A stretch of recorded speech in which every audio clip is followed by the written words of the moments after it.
Bienvenidos a otro capítulo de la segunda temporada de las conversaciones del trilema energético.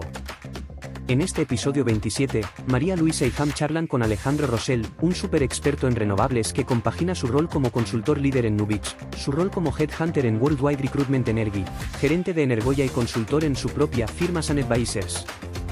Hoy hablamos con Alejandro de energía fotovoltaica a gran escala. María Luisa, Ham, todo vuestro. Gracias, Teo. Bienvenido, Alejandro. Muchas gracias por estar en estos micrófonos. Encantado, María Luisa.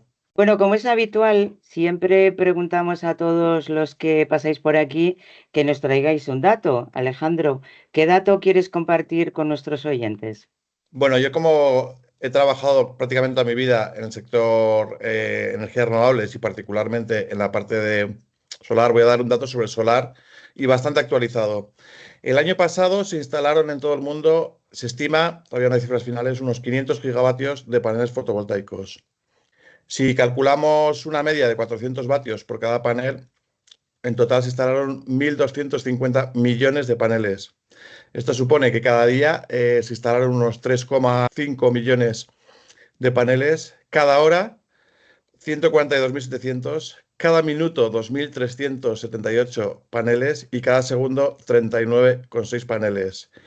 Y mientras escuchas esta frase, se han estado instalando más de 100 paneles solares en todo el mundo. Y cuando terminemos este episodio, probablemente serán unas decenas de miles más que se habrán instalado durante este periodo. Simplemente para que tengáis una idea de la escala de este crecimiento. Bueno, es muy espectacular, Alejandro, y supongo que es una manera de ver cómo estamos aprovechando el recurso solar de manera masiva. Pero fíjate, hay algo que todos los que han pasado por aquí nos han hablado y es de la necesidad de inversión para abordar estas instalaciones de manera tan espectacular. ¿Se está notando un descenso en el apetito inversor en este tipo de instalaciones o es una cosa que va a continuar y que todavía hay recorrido en el mercado? Yo soy bastante optimista en el sentido de que la propia tecnología ya ha llegado a un punto en el cual, digamos, que ha echado a volar por sí sola. Si estamos hablando de la tecnología fotovoltaica, la competitividad de los paneles hace tiempo que ha superado a otras tecnologías en cuanto a costes de generación y el panel de hoy en día es increíblemente más barato, unas 200 veces más barato que hace 20 años, que es cuando yo empecé a trabajar en este sector, pero es que el del año que viene va a ser más barato que este año. Con lo cual, la propia tecnología ha llegado a un punto de madurez que hace que invertir en paneles solares tenga un riesgo bastante reducido. ¿Por qué? Porque tenemos una tecnología aprobada, que ya lleva, es una tecnología que tiene más de 100 años en la realidad. Los paneles que se están vendiendo hoy en día, fotovoltaicos, tienen garantías de 20 o 30 años y se está demostrando que en su mayoría las cumplen. Y asimismo hay un apetito por nueva generación y por descarbonización de sectores que hace que si vamos mirando mercado por mercado, pues quizá el apetito no es igual en todas partes, pero cuando vemos la imagen completa a nivel global, el crecimiento es prácticamente exponencial, no estamos hablando de un crecimiento lineal. Pero Alejandro, hablabas de que el riesgo baja y la rentabilidad, porque al final los paneles solares se están enfrentando o las inversiones en grandes parques solares se están enfrentando a precios negativos y a unos precios cada vez menores. Háblanos de la rentabilidad. Sí, correcto. A ver, es cierto que esto es un fenómeno que ya hace 15 años lo contemplábamos, cuando el volumen de instalación era muy, muy reducido. Y ya se intuía que, obviamente, si los paneles generan en las horas solares, todos los paneles van a generar en esas horas solares. No en todas partes, también hay que decir eso. No es lo mismo. Aquí, por ejemplo, ahora estamos a oscuras, en cambio, pues en Estados Unidos está amaneciendo.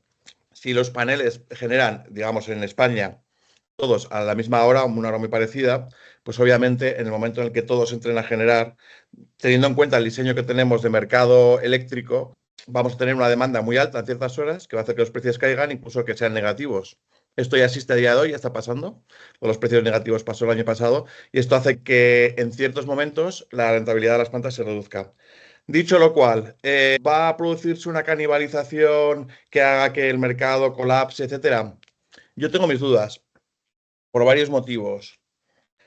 Motivo uno, la demanda eléctrica sigue aumentando, con lo cual sigue habiendo necesidad de nuevas instalaciones.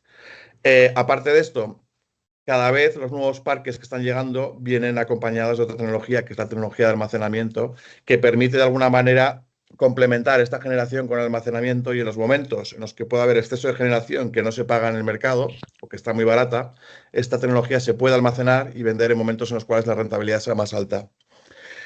Y finalmente, los periodos en los cuales los precios han sido cero o muy bajos, si vemos el año pasado, han sido concentrados en ciertos momentos del año. Si hacemos una media anual, todavía los precios que consigue capturar, digamos, el mercado fotovoltaico son atractivos, y creo que van a seguir siendo atractivos por un tiempo. Dicho lo cual, si el volumen de instalación es excesivamente elevado, probablemente se produzca una desaceleración, que por otro lado creo que va a venir dada también por la falta de capacidad de conexión a la red de buena parte de las infraestructuras que hay ahora mismo, ¿no? Entonces, bueno, el propio mercado se regulará. Puede que tengamos un momento de ajuste en el cual haya un pequeño, digamos, limpieza, en la cual probablemente los activos menos rentables o menos preparados, puede que haya, sí, algún problema, alguna quiebra, etcétera. Yo lo contemplo perfectamente. Que el sistema colapse de por sí, no lo creo. Creo que la solar ha demostrado que ha sido capaz de adaptarse a muchos retos en los últimos años. Ha salido generalmente victoriosa, y bueno, pues ahora están las baterías como nuevo input tecnológico que creo que puede ser perfectamente lo que necesita la solar para ser perfectamente complementario, y que el mix energético se vuelva masivamente limpio, renovable, quizá con un complemento de generación, pues pueda ser en gas o nuclear. Has mencionado algo que era el origen de mi siguiente pregunta, y es que la compañera de viaje de la fotovoltaica Sí, evidentemente es el almacenamiento. Pero, ¿cómo de madura está esta tecnología? Almacenamiento a gran escala, no me correcto. refiero solo al almacenamiento doméstico que se puede Ujú. resolver, sino a gran escala, los parques y las extensiones de baterías asociadas a las plantas fotovoltaicas, cuál es su rendimiento, cuál es su vida útil. No sé, háblanos un poco de este aliado, pero que no sé si llega con toda la fuerza o está asomando la patita. Muy bien, María Luisa. Has dado con la pregunta, la pregunta del millón. Es muy interesante porque sigue estando este debate de ¿es ya el momento, no es el momento? ¿Son rentables las baterías, no son rentables? El mensaje que llega es un poco mixto. Algunos dicen que sí, otros que no. Yo creo que estamos ahí. Los costes de capital, inversión en baterías se han desplomado también de una curva muy similar a la que ha pasado con la fotovoltaica en los últimos años. Dicho lo cual, para grandes almacenamientos en baterías, pues todavía el coste de inversión es relativamente elevado, pero está ya en unos rangos de rentabilidad que en otros mercados estamos viendo que se está instalando masivamente, y en España se está esperando un poco a ver qué pasa con el llamado mercado de capacidad. Ya hay otros mercados en los que puedo operar las tecnologías de almacenamiento, pero digamos que si hacemos una mezcla de estos mercados, yo ya me he encontrado con mucha gente del sector que dice que los números salen, simplemente hay que saber operar en estos mercados, lo cual requiere también un conocimiento del mercado y tener detrás personas capaces de operar en esos mercados, lo cual no es sencillo, ¿no? Nadie ha dicho que sea fácil, pero parece que ya está llegando esto. El almacenamiento en baterías se está demostrando a nivel global que es una tecnología que está ya madura. Se habla mucho, se le da mucho bombo a ciertos accidentes que ha habido, algún incendio, etcétera, pero en cualquier caso se sigue instalando de manera masiva en mercados como Estados Unidos, lo podemos ver en China, lo podemos ver en Alemania, lo podemos ver en Reino Unido. Y esto va a crecer, esto es una realidad. Actualmente, los proyectos que están llegando de gran escala, la mayoría que yo estoy viendo no son los llamados standalone, los sistemas separados, sino que sobre todo los que están planteándose en España vienen hibridados con otras plantas fotovoltaicas que les permiten tener igual 2 o 4 horas de almacenamiento de esta tecnología. El estándar todavía quizá lo que más está instalando son 2 horas. 4 horas parece que está volviendo también un estándar global. Y a muchos sitios está hablando de 6, 8 horas. Si os fijáis, cuando hablamos ya de 6, 8 horas de acumulación, ya estamos hablando de la posibilidad de operar gran parte del día exclusivamente con solar y almacenamiento. En el momento en que esta tecnología se abarate un poco más y aumente, digamos, la capacidad de estos sistemas, podemos llegar a 12, 14 horas perfectamente y tener un sistema que opere de 24 horas. Yo creo que a día de hoy es factible, quizá los costes son todavía un poco elevados, pero démosle unos pocos años y está ahí. Y el otro talón de Aquiles que acaba teniendo la energía fotovoltaica es que, bueno, pues requiere de unos inversores para convertirla en una frecuencia, en una electricidad con una señal, digamos, adecuada para el sistema. Ujú, Los inversores están mejorando y evidentemente en los parques, en las granjas solares, es más fácil poner buenos inversores que a lo mejor poner pequeños inversores de buena calidad en cada casa. ujú. Em, ¿Cómo ves el avance de que si un día la solar va a estar 24 horas con el almacenamiento, que al final estos inversores acompañen que esa frecuencia de red, que esa calidad de la electricidad sea suficientemente buena? Yo creo que la tecnología está perfectamente preparada. A día de hoy, los inversores, no olvidemos que permiten pasar de corriente continua a corriente alterna, no solo a la electricidad generada por los fotones que circulan a través de un semiconductor, como es un panel solar, sino que permiten también transformar esos electrones que se acumulan de alguna manera en una batería y que va a haber que pasar a corriente continua y con una frecuencia concreta que es la que necesita nuestra red. Los inversores, yo creo que ya llevan es una tecnología bastante consagrada y a día de hoy permiten adaptarse a todas las fluctuaciones que pueda haber, sea de pues, nubosidad, de cambios de radiación, incluso pues, bueno, lo que se aplica también a la tecnología eólica, que hay muchos picos, etcétera. A día de hoy está preparado para eso. No creo que haya una barrera tecnológica. Han llegado a un nivel de eficiencia muy alto, del 98-99% de los inversores a día de hoy.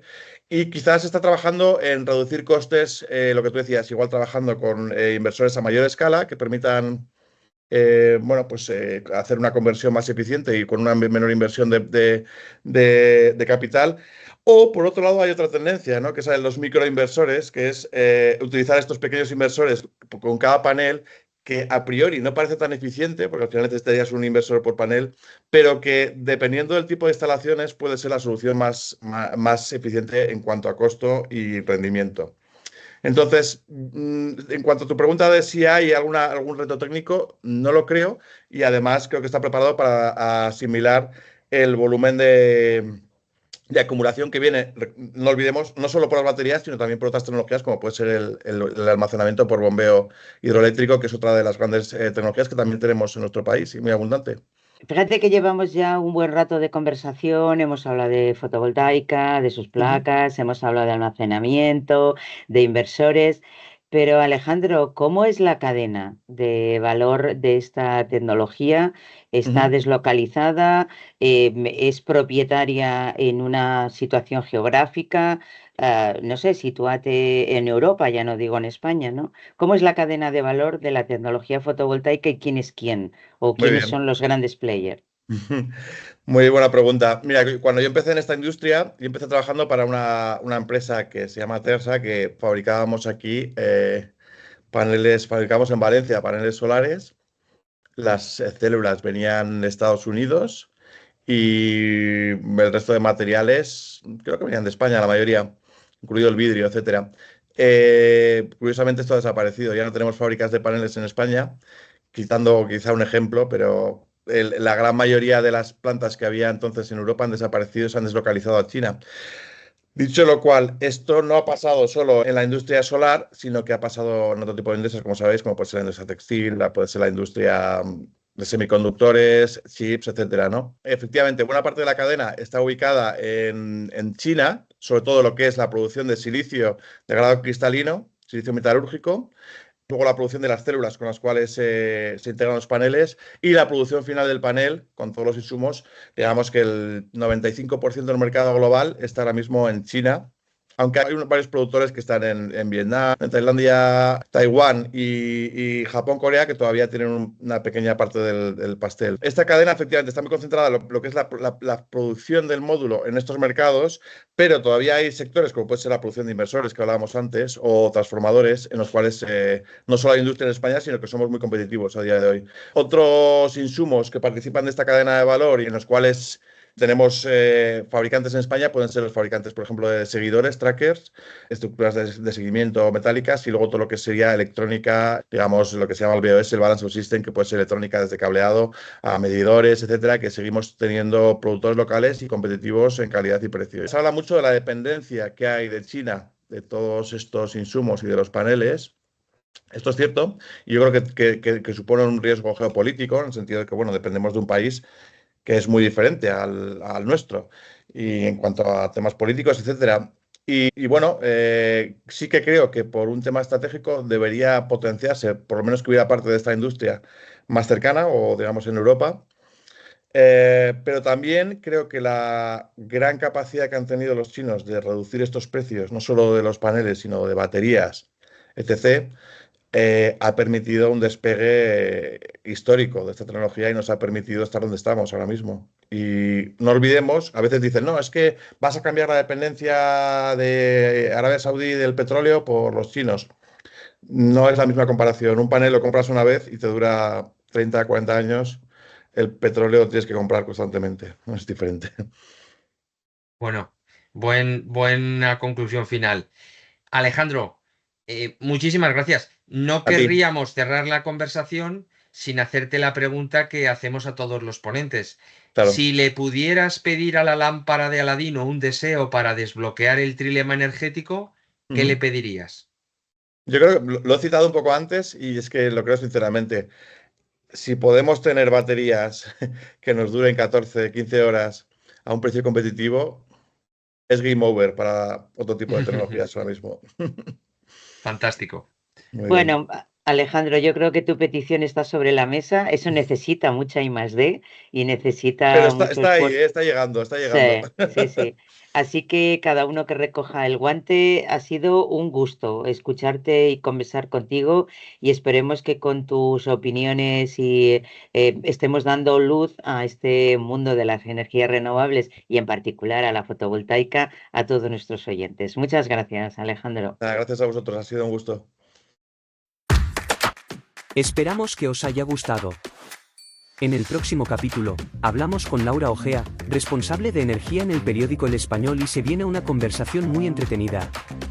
Asegúrate que nos sigues en LinkedIn y suscríbete gratis al podcast en Spotify o en la plataforma de tu elección, Amazon, YouTube, iVoox o Apple, para no perdértela.